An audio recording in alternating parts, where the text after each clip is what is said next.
안녕하세요. 결혼을 앞두고 있던 30대 여성입니다. 결론부터 말씀드리자면 파혼했습니다. 그런데 파혼 이유가 너무 어이가 없어서 어디다 속 시원히 말도 못했습니다. 저희 부모님만 알고 계시는데 속상하신 부모님 붙들고 하소연할 것도 아니고 결국 익명의 힘을 빌려 하소연 좀 해보겠습니다. 저는 대학교를 졸업하자마자 사람들이 한 번쯤 들어봤을 법한 대기업에 들어갔습니다. 사실 부모님께선 제가 대학원에 가길 바라셨지만 제가 솔직히 공부에 크게 뜻이 있던 건 아니었거든요. 뿐만 아니라 그동안 저를 키우고 가르치시느라 고생하신 부모님께 더 이상은 손을 벌리고 싶지 않았던 것도 있어요. 그저 하루빨리 그 깊은 은혜에 보답해드리고 싶은 마음이 컸지요. 게다가 저희 집이 부족하진 않았지만 그렇다고 경제적으로 풍족한 상황도 아니었습니다. 그런 와중에도 하나뿐인 딸인 제가 뭘 배우고 싶다, 해보고 싶다 하면 어떻게든 기회를 주신 부모님이셨어요. 부모님에게 받은 큰 사랑을 이야기하자면 정말 끝도 없겠네요. 아무튼 그래서 저는 계속해서 공부를 하는 대신 좋은 회사에 들어가야겠다고 진작부터 생각하고 있었고 다행히 목표를 이룰 수 있었습니다. 대기업에 입사를 하자마자 이후에는 열심히 회사 생활을 하다가 나이 40이 되기 전 제 사업을 차려야겠다는 새로운 목표도 세웠고요. 제 성격이 일단 뭔가 해야겠다고 마음을 먹으면 마치 경주마처럼 그것만 보고 달리거든요. 직장 생활도 다를 게 없어지요. 덕분에 친구들과의 여행, 연애 같은 건 잊고 살았던 것 같아요. 그렇게 어느덧 제 나이도 30을 목전에 두게 되었고 주변 사람들은 절 일중독이라고 불렀어요. 그러던 어느 날 평소에도 저를 챙겨주고 아껴주던 회사 선배 언니가 보다 못하겠던지 그렇게 살지 말라며 소개팅을 주선해 주었습니다. 솔직히 내키지도 않았고 당황스럽기까지 했지만 언니 마음이 고마워서 거절하지 못했달까요? 그렇게 만나게 된 사람이 바로 남자친구입니다. 이제는 파혼한 사이라 사실 남자친구라고 부르기도 어색하지만 편의상 남자친구라고 부를게요. 처음 만났을 당시 전 29살이었고 남자친구는 저보다 3살 많은 32살이었습니다. 나이 때문인지 결혼을 전제로 한 만남은 아니었지만 그렇다고 분위기가 가볍지만도 않았네요. 처음 만났을 당시 저희 둘은 비슷한 수준의 회사를 다니고 있었습니다. 하지만 남자친구는 재수했지, 군대 다녀왔지, 그리고 취업 준비를 하느라 휴학도 했지. 덕분에 나이만 많았지 오히려 저보다 졸업이 늦었고 그렇다 보니 저보다 회사 생활도 늦게 시작했더라고요. 그래서 연봉은 제가 조금 더 높았네요. 아무튼 그런 조건과 별개로 남자친구는 써글써글한 외모의 젠틀한 매너를 가지고 있었습니다. 성격도 크게 모난 구석은 없는 것 같았지요. 그래서 연애 경험이 한 번밖에 없다고 했을 때 하마터면 저한테 거짓말을 하고 있다고 오해할 뻔했네요. 사실 말하기 쑥스럽지만 저 역시 제대로 된 연애는 해본 적이 없었습니다. 한마디로 둘 다 나이만 먹었지 연애에 서툴었어요. 그래서 처음에는 별것도 아닌 일에 다투기도 했고 잡음도 있었고요. 하지만 서로 양보하고 맞춰가며 인연을 만났습니다. 그 무렵 소개팅을 주선해 주었던 선배 언니가 결혼을 하게 되었습니다. 언니 역시 저 못지않게 이력심이 많은 사람이었는데 그런 언니가 결혼을 하니까 제 마음도 왠지 싱숭생숭하더라고요. 불현듯 제 나이가 벌써 31살라는 생각을 하게 되었고 시간이 이렇게 빨리 흘렀구나. 새삼스레 주변을 둘러보니 이미 몇몇 친구들은 좋은 사람을 만나 시집을 갔고 심지어 아이까지 키우고 있는 친구들도 여럿이었습니다. 저는 왠지 모를 조급함이 들기 시작했지만 자존심 때문에 먼저 결혼 이야기를 하고 싶지는 않았어요.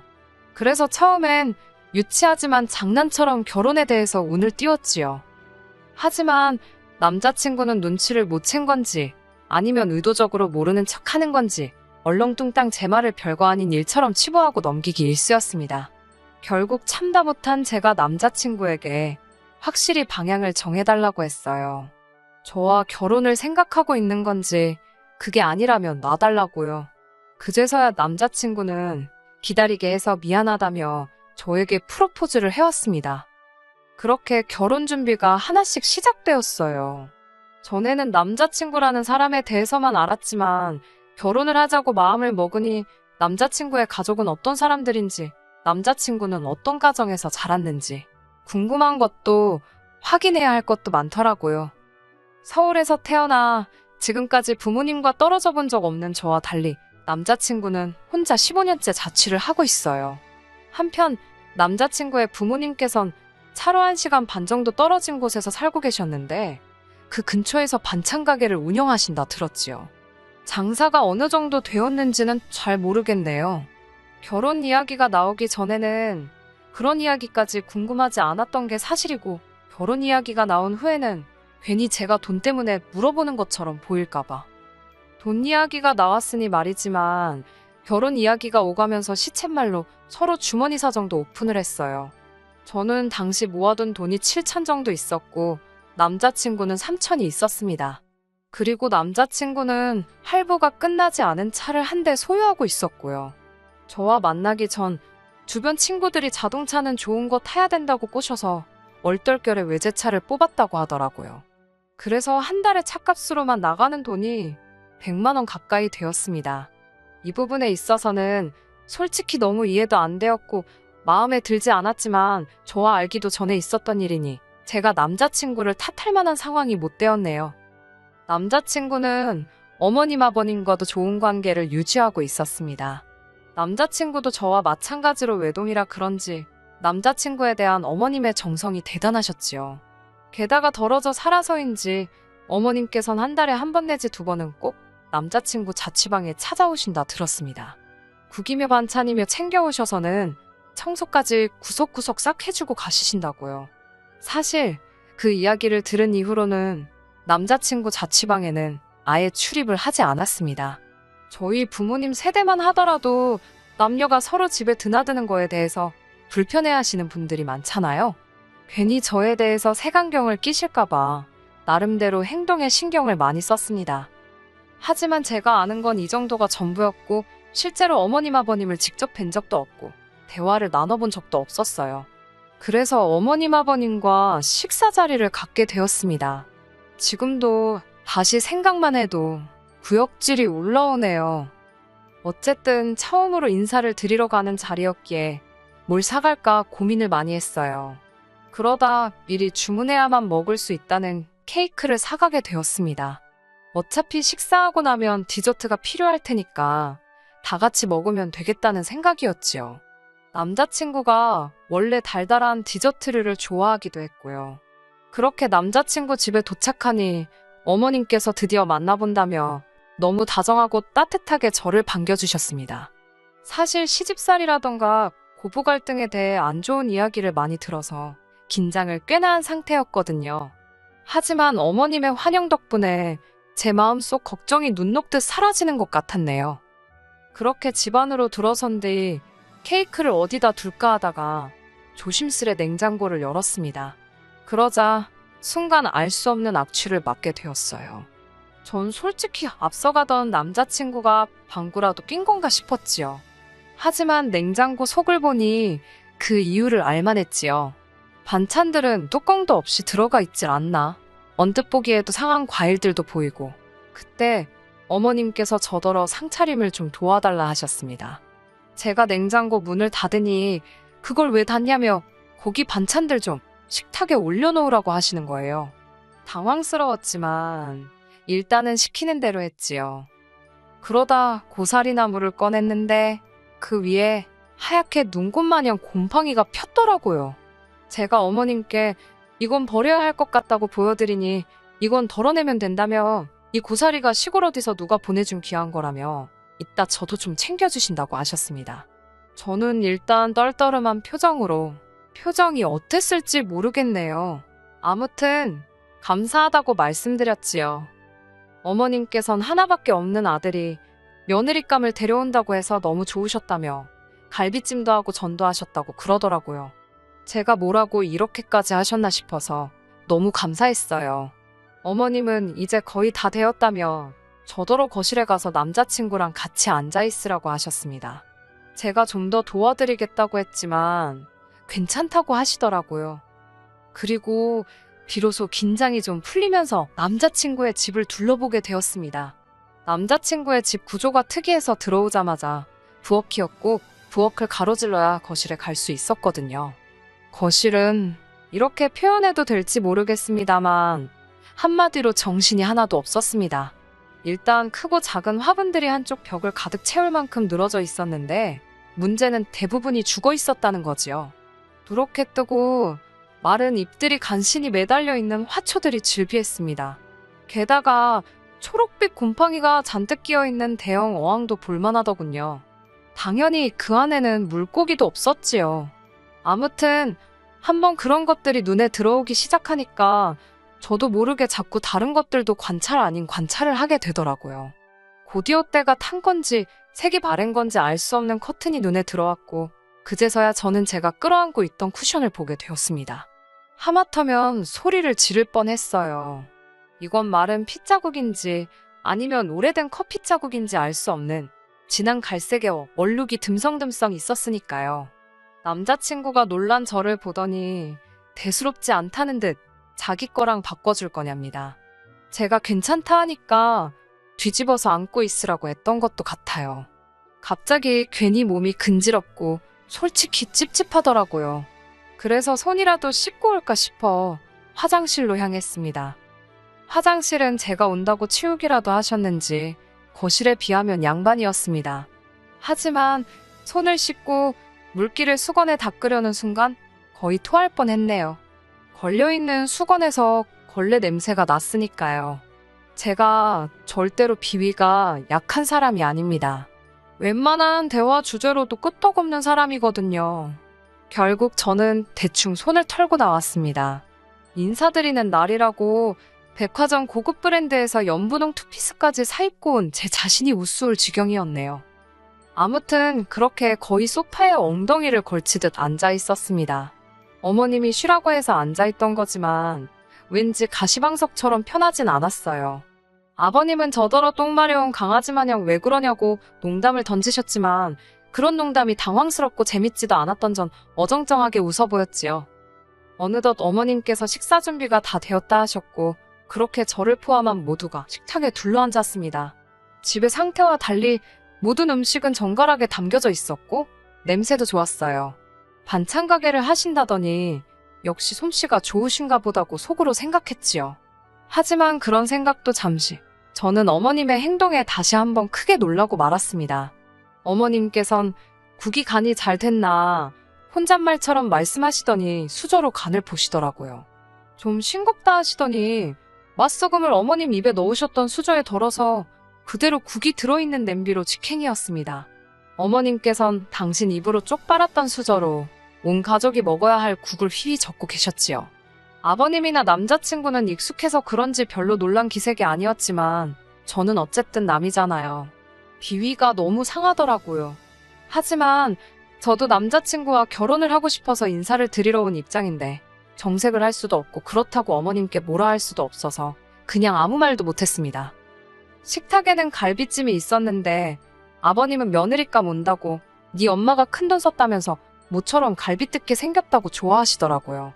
괜히 무안하기도 했지만 정말 저 때문에 신경을 써주셨나 싶어서 비위가 상한 것과는 별개로 기분이 좋더라고요. 그런데 아버님께선 갈비찜을 정말 공격적인 속도로 드셨습니다. 문제는 다 드시고 난 뼈 있잖아요. 그 뼈를 뭐 당신 옆에다 두시거나 빈 접시에 놓으시는 게 아니고 원래 갈비찜이 담겨져 있던 그릇에 다시 넣으시는 거예요. 아직 거기엔 손도 안 댄 갈비찜이 많았는데 거기에 당신이 쪽쪽 빨아 드신 뼈다귀를 도로 가져다 놓으셨다는 얘기입니다. 저는 처음엔 설마 잘못 두셨나 하고 생각했어요. 하지만 그게 아니었지요. 몇 번이고 너무나 당연하다는 듯이 그리고 심지어 남자친구도 아버님과 똑같은 짓을 하더라고요. 제가 놀라서 작은 목소리로 그걸 왜 거기다 놓냐고 한쪽에 따로 두라고 했습니다. 그러자 남자친구가 우린 원래 여기다 놓는데? 그러는 거예요. 어머님도 저더러 너도 그 뼈 식탁에 놓지 말라고 괜히 식탁 닦아야 된다고 그러셨습니다. 정말이지 각자 입에서 나왔다 들어갔다를 반복했던 뼈가 다시 고기가 들어있던 접시에 담기는 걸 한번 상상해보세요. 정말 식욕이 뚝 떨어졌어요. 그래도 당장이라도 토해버리고 싶은 걸 억지로 참고 어머님이 휘휘 저어 떠주신 국물하고 간신히 밥을 삼켰네요. 그러자 어머님께선 왜 이렇게 못 먹냐며 손수 고기를 발라 제 수저 위에 올려주셨습니다. 어쩔 수 없이 어거지로 한 입을 먹었는데 어머님이 고기가 부족한 것 같다며 뼈다귀로 가득한 접시를 들고 가시더니 다시 그 위에 갈비찜을 채워오셨지요. 하지만 이런 문제로 제가 파혼을 한 건 아닙니다. 솔직히 집안마다 가풍도 다르고 환경도 다르니 제가 어느 정도는 이해를 해야 한다고 생각했어요. 하지만 이건 가풍이나 문화가 아니라 상식을 벗어난 일이잖아요. 게다가 구역질이 날 법한 일은 여기서 끝나지 않았습니다. 모두가 식사를 마치자 어머님께선 반찬통 하나를 꺼내 남은 반찬을 전부 모아 담으셨지요. 먹다 남은 반찬이요. 그때만 해도 전 솔직히 어머님이 음식물 쓰레기 모으시는 줄 알았네요. 아버님께선 제가 사온 케이크 맛 좀 보자고 하시며 거실에서 2차로 디저트를 먹자고 케이크를 꺼내오셨습니다. 제가 부엌에 접시를 가지러 가려니까 어머님께서 접시를 못하러 쓰냐고 설거지거리만 늘어난다며 대충 먹자고 하셨어요. 떨떠름했지만 유난 떤다 소리 들을까봐 네 하고 자리에 앉았습니다. 케이크를 꺼내니 아버님께선 당신은 이 크림이 그렇게 좋다며 당신 수저로 크림만 떠드시기 시작하셨습니다. 문제는 잘라서 당신이 드실 부분만 건드시는 게 아니라 케이크 한 판을 다 그렇게 훑어드시는 게 아니겠어요? 보다 못한 제가 아버님께 좀 덜어 드시는 게 어떻겠냐고 돌려서 말씀을 드렸지만 됐다고 하시길래 결국 솔직히 말씀드렸습니다. 아버님 침이 여기저기 다 묻어서 다른 식구들은 어떻게 먹냐고요. 웃으며 농담처럼 말씀드리니 아버님도 막 웃으시면서 당신 침은 로얄 젤리랍니다. 그러면서 저더러 한 숟갈 줄까? 그러시며 막 당신 수저에 침 뱉는 신용을 내셨다니까요. 그 꼴을 보고 전 더는 구역질을 참지 못했고 순간 분위기가 아주 싸해졌습니다.